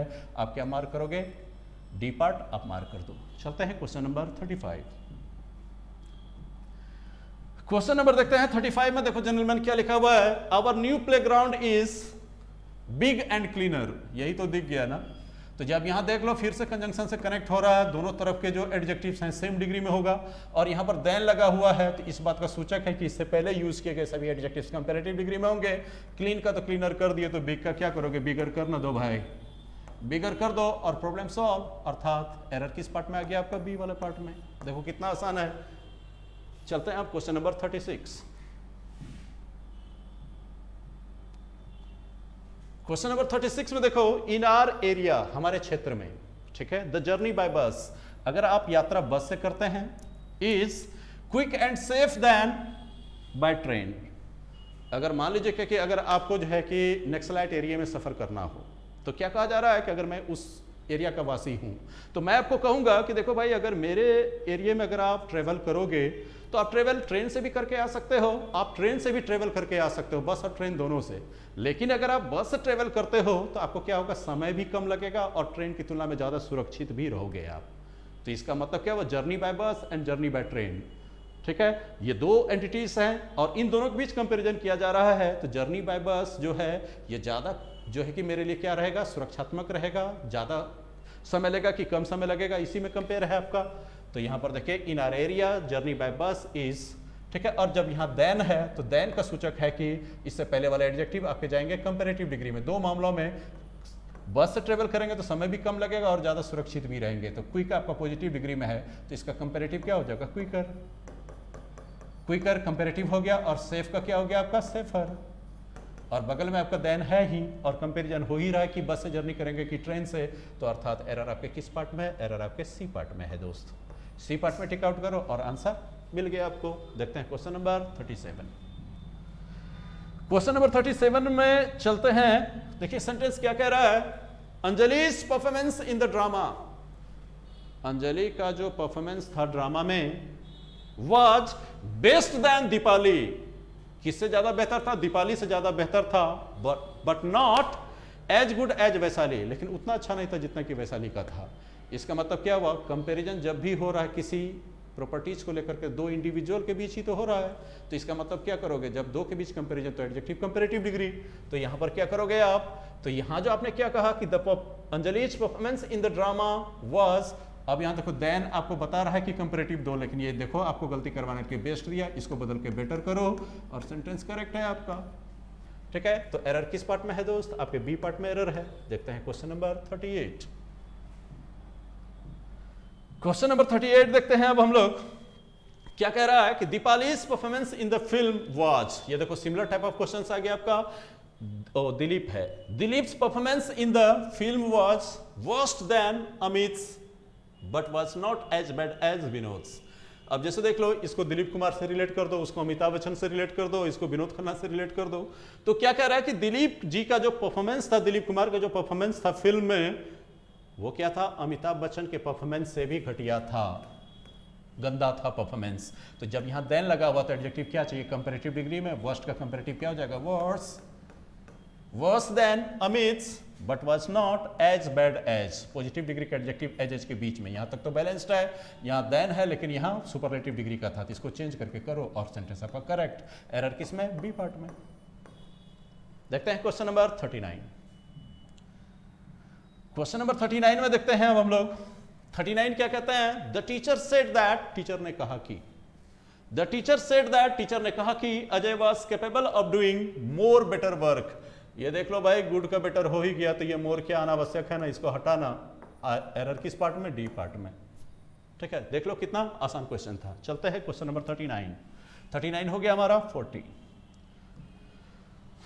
क्वेश्चन नंबर 40 में देखो क्या करता है हम लोग, द सोल्जर एंड फैमिली, यहां पर देखो टाइपिंग एरर है, यहां पर सेड होगा।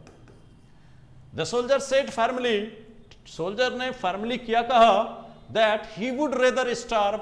याद करो मैंने कहा ना, वुड रेदर, इससे पहले जो मैंने लिखा था, वुड रेदर, वुड बेटर या वुड सूनर, या इस वुड के बगल में अगर आप के बदले में अगर हेड लगा दो, इसके बाद अगर कोई भी वर्ब लाओगे बिना टू का आएगा, बिना टू का आएगा डायरेक्ट V1 आएगा। अगर दूसरे वर्ब से कंपैरिजन करोगे तो कंपैरिजन में देन आएगा, लेकिन दूसरा वर्ब फिर क्या होगा, V1 लेके आएगा। ना तो टू का इस्तेमाल आप यहां पे करोगे, ना ही टू का इस्तेमाल आप यहां पे करोगे, दोनों में से किसी जगह पे आप नहीं करोगे। अब आ जाओ सेंटेंस पे। The soldier said family that he would rather starve, यहां देख लो बिना टू का वर्ब यूज किया गया, देन भी यूज किया गया। अब यहां पर देखो चाहिए वर्ब आपका V1 में, तो स्टीलिंग का V1 क्या होगा, स्टील हो गया। मतलब क्या हुआ, एरर किस पार्ट में है आपका, सी पार्ट में है। चलो 40 क्वेश्चंस हो गए हमारे। अब हम लोग देखते हैं क्वेश्चन नंबर 41। क्वेश्चन नंबर 41 में देखते हैं दोस्त। अब देखते हैं, अब मैं क्या कर रहा हूं आप लोगों के बीच, मैंने सारे कंसेप्ट तो आपसे डिस्कस कर ही चुका हूं, अब थोड़ी सी रफ्तार तेज करते हैं। देखते हैं लेस एक्सप्लेनेशन और आपका आंख कितना तेज है, डायरेक्ट हम लोग आते हैं आंसर पे आते हैं। देख लो क्या कहा जा रहा है, I prefer interacting with computers. To human beings. मतलब क्या हुआ, आप इंटरेक्ट तो लोगों से भी करते हो और कंप्यूटर से भी करते हो, तो दोनों से इंटरेक्ट करते हो, लेकिन पसंद ज़्यादा किसको करते हो? यहाँ पर देखो क्या है कि आप आई prefer interacting with computers, computer से इंटरेक्ट करना आप ज़्यादा पसंद करते हो मानव की तुलना में। और यहाँ पर देखो क्या है, आपका टू का प्रयोग किया ही है। I prefer interacting with computers to human beings, इसका मतलब सेंटेंस में कोई गलती नहीं है, the sentence having no error. तो कौन सा पार्ट टिक आउट करोगे? ई वाला पार्ट टिक आउट करो। चलते हैं क्वेश्चन नंबर 42। मजा आ रहा है ना दोस्त? ऐसे ही मजा आने वाला है आपको हर क्वेश्चंस में, क्योंकि आप जानते हो कि BSc is known for its excellence across the globe. अगर आप बात करोगे बीएससी कोचिंग जो है वो हमेशा आपके लिए तत्पर है, ये जाना जाता है आपको परफेक्शन देने के लिए। Whatever the nature of the exams, your pen must not stop over there. बल्कि क्वेश्चन का कुछ भी पैटर्न हो, किसी भी तरह का डिफिकल्टी लेवल हो, आसानी से आप बना सको।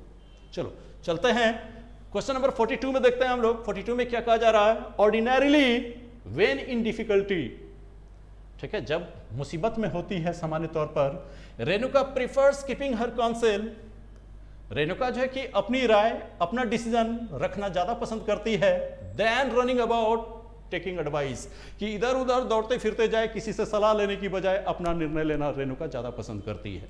और सेंटेंस में देखो क्या यूज किया गया, प्रीफर्स। प्रीफर को यूज किया गया, आपके दिमाग में चल रहा होगा सर एक काम करो ना कि देन को हटा करके टू कर दो, बिल्कुल सही, ये भी कर सकते हो आप। और दूसरा आप ये भी देख रहे हो कि देन लगा हुआ है, तो इससे पहले तो आपको मैंने कहा ना कि देन रेदर के साथ आ सकता है प्रीफर में, तो या तो आप रेदर के साथ देन लगा करके इसे करेक्ट कर लो, यानी तो देन हटा के टू कर लो। जो भी करोगे इसी पार्ट में करोगे, एरर किस पार्ट में? सी पार्ट में। देखते हैं क्वेश्चन नंबर 43। क्वेश्चन नंबर 43 में देखते हैं दोस्त क्या कह रहा है sentence. No other quality for a doctor is more important as to be kind to his patients. मतलब क्या हुआ, एक डॉक्टर का इथिक्स क्या है, अपने पेशेंट, अपने मरीज के प्रति वो दयालुतापूर्ण तरीके से पेश आए। एक डॉक्टर बनने के लिए ये क्वालिटी सबसे ज्यादा अहम है अन्य क्वालिटी की तुलना में। तो देख लो, तो क्या है कि no other quality for a doctor is more important, आप जानते हैं कि नो अदर प्लस, यहां पर देख लो क्या है कि सिंगुलर नाउन से शुरुआत करते थे हम, पॉजिटिव डिग्री के एडजेक्टिव को यूज करते थे। पॉजिटिव डिग्री के एडजेक्टिव यूज हुए हैं, इधर तो एज का प्रयोग हुआ ही है, ठीक है। अब यहां पर देखो क्या करोगे, यहां पॉजिटिव डिग्री के एडजेक्टिव के साथ मोर क्या कर रहा है, इसको हटा दो ना, सेंटेंस करेक्ट हो जाएगा, यानी बी पार्ट में हो जाएगा। तो मतलब क्या हुआ, कोई भी अन्य क्वालिटी उतना इंपॉर्टेंट नहीं होता है जितना कि दयालु होना होता है मरीज के प्रति, एक डॉक्टर के लिए, ठीक है। क्वेश्चन नंबर 43 हो गया हमारे। देखते हैं क्वेश्चन नंबर 44। क्वेश्चन नंबर 44 में आते हैं दोस्त, क्या लिखा हुआ है देख लो। The interviewer asked me, interviewer ने मेरे से पूछा, देख लो इंटरव्यू लेने वाले ने मेरे से क्या पूछा है। इफ आई न्यू दैट, कि मुझे पता है कि नहीं है, Kalidas was greater than any other poet. तो यहां पर देखो, the interviewer asked me if I knew that Kalidas was the greater. अब यहां पर देखो, जब एडजेक्टिव को कंपैरेटिव डिग्री में यूज किया गया है दोस्त, कालिदास वॉज ग्रेटर, ठीक है, देन एनी अदर पोएट को यूज किया गया है। आप तो जानते हो कि जब तक ऑफ द टू का प्रयोग ना हो या कि पैरेलल इंक्रीज और डिक्रीज ना हो, तब तक हम कंपैरेटिव डिग्री के एडजेक्टिव के साथ दी का प्रयोग करते ही नहीं है। यहां से दी हटाओ, सेंटेंस करेक्ट हो जाएगा। आंसर क्या होगा आपका? सी। देखते हैं क्वेश्चन नंबर 45। क्वेश्चन नंबर 45 में देखते हैं क्या लिखा हुआ है कि some people get used to changes, कुछ लोग जो हैं आदी हो जाते हैं चेंजेस के प्रति, ठीक है। Get used to changes very easily than others do. अब जैसे देखो, हम लोग हिंदुस्तानी हैं, हम लोग जिस तरह के क्लाइमेटिक कंडीशन में रह रहे हैं, हमें उठा करके यहाँ से अगर किसी ठंडे प्रदेशों में दे दिया जाए तो कुछ लोग ऐसे होते हैं कि इजीली एडजस्ट कर जाते हैं वहाँ। तो कुछ लोगों को क्या होता है, वहाँ के परिवेश में खुद को ढालने में, एडजस्ट होने में थोड़ा वक्त लगता है। तो इसी के बारे में बात की जा रही है। Some people get used to changes, बदलाव के प्रति वो एडजस्ट कर लेते हैं। और जब यहां देन का प्रयोग हुआ है दोस्त, और इजीली देख रहे हो कि क्या है आपका, एडवर्ब तो है, लेकिन यहां पर देख लो क्या कि ये एडवर्ब है, लेकिन इस एडवर्ब के बगल में देन है, इसका मतलब कंपैरेटिव डिग्री में रखा गया। तो कंपैरेटिव डिग्री में रखोगे इसको इजीली को, तो क्या होगा, वेरी को हटा करके मोर करो, सेंटेंस करेक्ट हो गया दोस्त। मतलब एरर किस पार्ट में है आपका, एरर यानी सी पार्ट में है आपका एरर। देखते हैं क्वेश्चन नंबर अब 46। क्वेश्चन नंबर 46 में आते हैं दोस्त। क्वेश्चन नंबर 46 में देखिए क्या कहा जा रहा है। This novel of Seldon, Sydney Seldon का नाम तो सुना ही होगा। क्या कहा जा रहा है, सिडनी सेल्डन की ये जो उपन्यास है, इज मोर इंटरेस्टिंग देन, कहीं ज्यादा मनोरंजक है, देन एनी अदर नोवेल, किसी भी अन्य नोवेल की तुलना में। तो अब यहां पर देखो सिडनी शेल्डन का ये novel, this novel of Sheldon is more interesting than any other novel, किसी अन्य नोवेल की तुलना में शेल्डन की ये वाली नोवेल कहीं ज्यादा इंटरेस्टिंग है। और सेंटेंस में किसी भी प्रकार का कोई एरर नहीं है दोस्त, इसलिए क्या मार्क करोगे, डी मार्क करोगे। देख लो किस में पूछा गया है, एसएससी में पूछा गया ये सवाल है आपका। देखते हैं क्वेश्चन नंबर 47। क्वेश्चन नंबर 47 में देखो क्या कह रहा है कि the Nile is said to be the longest than all other rivers. सबसे पहले तो आप कहोगे सर पकड़ा तो गया, चोर तो यहां छुपा है। जब देन यहां है तो पहले वाला एडजेक्टिव चाहिए कंपैरेटिव डिग्री में, लॉन्गेस्ट है तो क्या करेंगे, लॉन्गर करेंगे। ठीक है, all other reverse in the eastern hemisphere, hemisphere का मतलब क्या हो, गोलार्ध, उत्तरी गोलार्ध, दक्षिणी गोलार्ध कहते हो ना, यही है ये। तो क्या कहा जाता है, ये जो नाइल आपने पढ़ा हिंदी में इसको क्या नील नदी कहते हो। ठीक है, नील नदी को क्या कहा जा रहा है कि अन्य नदियों की तुलना में कहीं ज्यादा क्या समझा जाता है, कहीं ज्यादा ये रखे कि लंबी नदी समझी जाती है उत्तरी ईस्टर्न यानी पूर्वी गोलार्ध या ईस्ट वेस्ट। ठीक है, नॉर्थ साउथ, पूर्वी गोलार्ध में बहने वाली जितनी भी नदियां हैं उन नदियों में किसी भी नदी की तुलना में कहीं ज्यादा लंबा माना जाता है नील नदी को। तो यहां पर क्या करोगे, लॉन्गेस्ट के बदले आप लॉन्गर को यूज करोगे। सेंटेंस का मीनिंग समझ गए। एरर किस पार्ट में टिक आउट करोगे, बी पार्ट में टिक आउट करोगे। एसएससी का सवाल है एंड प्रॉब्लम सॉल्व्ड। चलता है क्वेश्चन नंबर 48। क्वेश्चन नंबर 48 में देखते हैं दोस्त क्या लिखा हुआ, हिज कंपोजिशन इज इंफेरियर। आप कहोगे है सर पकड़ा तो गया, सुपीरियर, इंफेरियर, प्रीफरेबल, टू लेके आता है, इसको हटाओ ना, इसके बदले टू लगाओ ना, हो तो गया। उसका जो कंपोजिशन है मेरे से भी बदतर है, हो तो गया, सेंटेंस का मीनिंग भी पता चल गया। और देख लो एसएससी का क्वेश्चन है। ठीक है, तो यहां पर देख लो, चाहे आप एसएससी के एस्पिरेंट्स हो, चाहे आप बैंक के हो, चाहे सीपीओ के हो, क्लैट के हो, चाहे कोई भी कॉम्पिटिटिव एग्जाम्स के प्रतिभागी क्यों ना हो, सारे क्वेश्चन आपसे सॉल्व होंगे दोस्त, एक भी क्वेश्चन आपसे मिस नहीं होने वाला। चलते हैं क्वेश्चन नंबर अब 49। देखो क्वेश्चन नंबर 49 में आते हैं। तो क्वेश्चन नंबर 49 में देखो क्या कहा जा रहा है, आफ्टर टेस्टिंग बोथ। देखो बोथ का प्रयोग हुआ, तो बोथ का प्रयोग किसके लिए होता है, दो के लिए। ठीक है, दोनों को टेस्ट करने के बाद जॉन ने किस चीज को ज्यादा पसंद किया, चाय को कि कॉफी को, तो जॉन ने टी को ज्यादा पसंद किया। और यहां पर देख लो क्या कि आफ्टर टेस्टिंग बोथ, ठीक है, प्रीफर का प्रयोग हुआ, तो प्रीफर के साथ देन का प्रयोग नहीं होता है दोस्त, इसके साथ तो टू का प्रयोग करते हो, तो गया फटाफट। तो एरर किस पार्ट में टिक आउट करोगे आप, तो एरर जो कि आप सी पार्ट में टिक आउट करो, कोई दिक्कत नहीं है, यहां देन हटा के टू करो, आंसर मिल जाएगा आपको।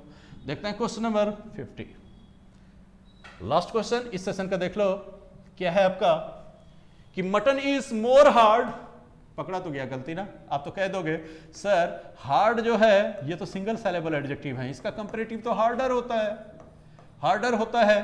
तो जब इसको हमें कंपैरेटिव में यूज करना होगा तो हम हार्डर यूज करेंगे, क्योंकि ये बगल में देन का प्रयोग किया गया है तो एडजेक्टिव मुझे कंपैरेटिव डिग्री में चाहिए। जब सिंगल सिलेबल हार्डर होता तो ये मोर तो अनावश्यक हो गया मेरा, ये क्या करेंगे, हटा देंगे। एरर किस पार्ट में, ए वाले पार्ट में। सेंटेंस का मीनिंग क्या हुआ, mutton is harder to digest than vegetables. एक गलती और है दोस्त, वेजिटेबल्स का प्रयोग कभी भी करोगे ना नाउन के रूप में तो एस लगा करके ही यूज करना, सिंगल यूज मत करना। अर्थात इसका एरर किस में होगी आपको, ए और सी दोनों पार्ट में एरर है। वेजिटेबल्स यूज करना, अगर कभी भी आप वेजिटेबल यूज करना पड़े तो वेजिटेबल को एडजेक्टिव के तौर पर इस्तेमाल करना तो एस हटा सकते हो। जैसे आप कहते हो ना वेजिटेबल जूस, आप बोलते हो ना वेजिटेबल सलाद, सैलेड, तो इस कॉम्बिनेशन में ये देख लो क्या कि वेजिटेबल है तो नाउन काम कर रहा है आपका एडजेक्टिव का, और इस एडजेक्टिव में एस आप हटा सकते हो, अन्यथा आपको वेजिटेबल्स ऑलवेज एस लगा के लिखना पड़ेगा। तो आप लोगों ने देखा दोस्त कितना मजा आया आपको, और ये संस्थान आप लोगों को ये डेडिकेटेड होकर के जो ये सर्विस दे रही है, इसी तरह से एक्सट्रीम पे आपको हर चीज़ प्रोवाइड करेंगी ताकि आप किसी भी प्रकार के एग्जाम्स में आपका कदम रुके नहीं, और जो कि आप बेहतर प्रदर्शन करें और बेहतर प्रतिष्ठा प्राप्त करें, बेहतर डिपार्टमेंट आपको मिले। तो चलिए, अगर आपको जो कि हम लोगों के द्वारा, हमारी संस्था के द्वारा दिए गए अगर आपको ये रखे के वीडियोस अगर आप पसंद करते हैं तो अपने दोस्तों के बीच में लाइक करें, अपने दोस्तों के बीच में शेयर करें, वीडियो को जरूर लाइक करें, सब्सक्राइब करें, ताकि आपको भी बेहतर लगे और आपके भी ये काम आ सके और साथ साथ आपके परिजनों के भी काम आ सके। चलिए, इसी इंफॉर्मेशन के साथ I would like to sum up the session for the day and hoping to see you again on the same time and same channel tomorrow. Till then, good night and goodbye.